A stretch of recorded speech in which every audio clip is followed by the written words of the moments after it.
Hello, my amazing artists. This week we're going to start our 3D unit. Now, what does 3D mean?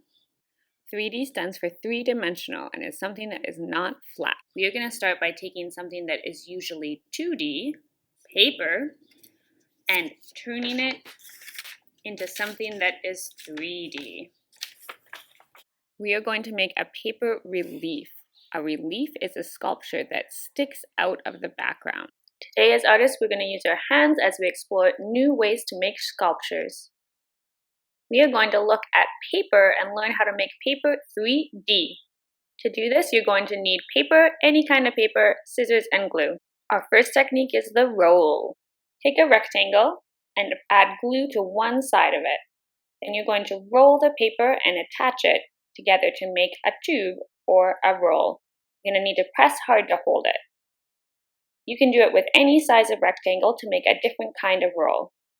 Now the loop. The loop is similar to the roll, but instead of putting the ends overlapping each other, we take the two ends and squish them together to make like a teardrop shape. Again, we can use different size rectangles to make different kinds of loops. Next up, fringe.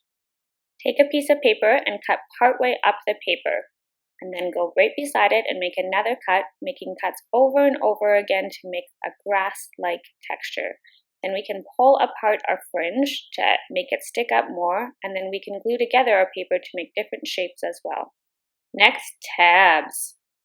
We can use this to make our paper stick straight up. Like fringe, cut partway up our paper, and then fold those cuts back and forth, and then we can use those sections to glue our paper down so it sticks straight up. We can do this with different shapes as well. Curls. Take a long strip of paper, glue one side down to the bottom of your paper, and then twist it and glue the other side down. Folded. Take a piece of paper and fold a little part of it, then flip it over and keep folding it back on itself to make a zigzag pattern. So it looks like stairs, or you could also glue the bottom of it together to turn it into a fan. Spiral. Take a circle and cut into the circle, going around the edge but not right to the edge. Keep cutting right around the edge, spinning the paper until you get a spiral. Cone. Take a rectangle and fold the top corners into each other, and then glue those pieces on top of each other. Once you have the cone, you want to cut off the bottom so you get a flat bottom. Fold and cut. Fold a piece of paper and then cut a shape into it. It could be the same shape or different shapes. Open it up to see what you get. Slots. When you want to put two pieces of paper together, cut two lines in them and then slide so that the lines match up and go over top of each other. We can do this with multiple shapes or types of paper.